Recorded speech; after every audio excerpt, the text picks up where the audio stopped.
अस्सलाम वालेकुम दोस्तों, कैसे हो। मुझे उम्मीद है कि आप सब सही हो गए। आज जो हम बात करने वाले हैं काफ़ी ज़्यादा इंपॉर्टेंट जानकारी मैं आपको देने वाला हूं, जो कि आपके लिए ज़रूरी है, क्योंकि बहुत सारे लोग हमसे एक सवाल कर रहे हैं और वो है वीज़ा के हवाले से कि हम अपने वीज़ा को वहां पे जाने के बाद में किसी दूसरे काम में ट्रांसफ़र करा सकते हैं या नहीं करा सकते हैं। इसके हवाले से कुछ इन्फॉर्मेशन दे दीजिए, तो पूरी जानकारी आपको मिलेगी और किस तरीके से आपको ना किन किन चीज़ों पे ध्यान रखना है और कौन कौन से लोग ट्रांसफ़र ले सकते हैं।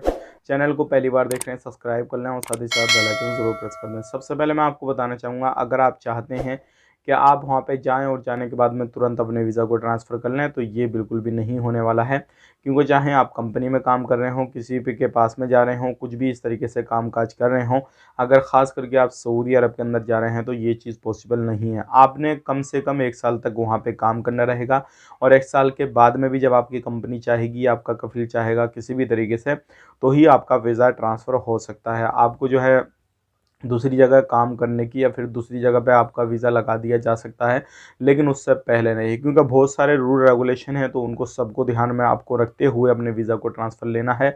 और ध्यान रखिएगा, एक ही कंडीशन इसमें रहती है, जैसे कि आप किसी कंपनी में काम कर रहे हैं, उसके पास में काम ख़त्म हो गया, 1 साल तक वहाँ पे काम कर रहे हैं, उनको सैलरी नहीं दी जा रही, वर्कर ज़्यादा हो रहे हैं, ये सारी चीज़ें हो रही हैं, तो वो आपको परमिशन देते हैं कि भई अपना काम देख लीजिए कहीं और, हम आपको आराम से जो है ट्रांसफ़र दे देंगे। तो ये सारी चीज़ें होती हैं, लेकिन आपका काम सही सूझ चल रहा है जिस कंपनी में आप गए हैं और फिर चाह रहे हैं दूसरी कंपनी में काम करना किसी भी तरीके से, तो ये पॉसिबल नहीं होता है, क्योंकि कंपनी परमिशन नहीं देती है।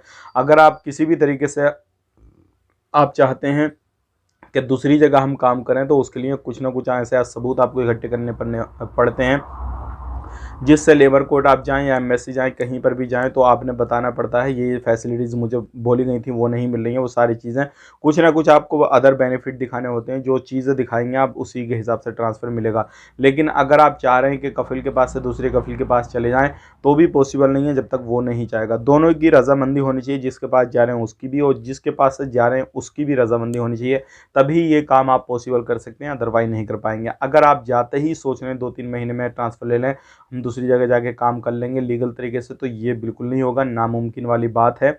और इस चक्कर में आप ना भी पड़ें तो बेहतर रहेगा, क्योंकि अगर इस चक्कर में आप पड़ गए तो आप ना घर के ना घाट के रहेंगे और दोनों जगह से आपका हाथ धो के बैठ जाएंगे। फिर आपका कफील या आपकी कंपनी जो है वो तुरंत 3 महीने के अंदर रिटर्न कर देगी, आपका पूरा पैसा बर्बाद हो सकता है। तो इस चीज़ का ध्यान रखिएगा।